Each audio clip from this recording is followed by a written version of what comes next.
एक समय की बात है। एक गांव में एक गरीब ब्राह्मणी अपने पति के मर जाने के बाद इधर उधर भीख मांगकर अपना पेट पालन पोषण करती थी। उसके एक पुत्र भी था जिसको वह सवेरे अपने साथ लेकर घर से निकल जाती और सूर्य डूबने तक घर वापस आती। एक दिन उसकी भेंट विदर्भ देश के राजकुमार से हुई, जो अपने पिता की मृत्यु के कारण मारा मारा फिर रहा था।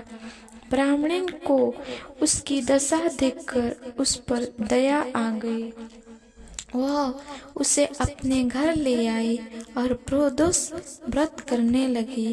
एक दिन वह ब्राह्मणी दोनों बालकों को लेकर सांडल्य ऋषि के आश्रम में गई और उनसे भगवान शंकर की पूजा की विधि जानकर घर लौट आई और प्रदोष व्रत करने लगी। एक दिन दोनों बालक वन में घूम रहे थे। वहां उन्होंने गंधर्व कन्याओं को क्रीड़ा करते देखा। ब्राह्मण कुमार तो घर लौट आया, किंतु राजकुमार एक गंधर्व कन्या से बातें करने लगा। उस कन्या का नाम अंशुमति था।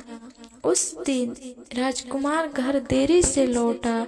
दूसरे दिन राजकुमार फिर उसी जगह पहुंचा जहां अंशुमति अपने माता पिता के साथ बैठी बातें कर रही थी। राजकुमार को देखकर अंशुमति के पिता ने कहा कि तुम विदर्भ नगर के राजकुमार हो और तुम्हारा नाम धर्मगुप्त है। भगवान शंकर की आज्ञा से हम अपनी कन्या अंशुमति का विवाह तुम्हारे साथ करेंगे। राजकुमार ने स्वीकृति दे दी और उसका विवाह अंशुमति के साथ हो गया। बाद में राजकुमार ने गंधर्व राज विद्रुक की विशाल सेना लेकर विदर्भ पर चढ़ाई कर दी। घमासान युद्ध हुआ। राजकुमार विजयी हुए और स्वयं अपने पत्नी सहित वहां राज करने लगे। उसने ब्राह्मण को पुत्र सहित अपने राजमहल के आदर के साथ रखा, जिससे उनके भी दुख दूर हो गया। एक दिन अंशुमति ने राजकुमार से पूछा कि यह सब कैसे हुआ। तब राजकुमार ने कहा कि यह सब प्रदोष व्रत के पुण्य का फल है।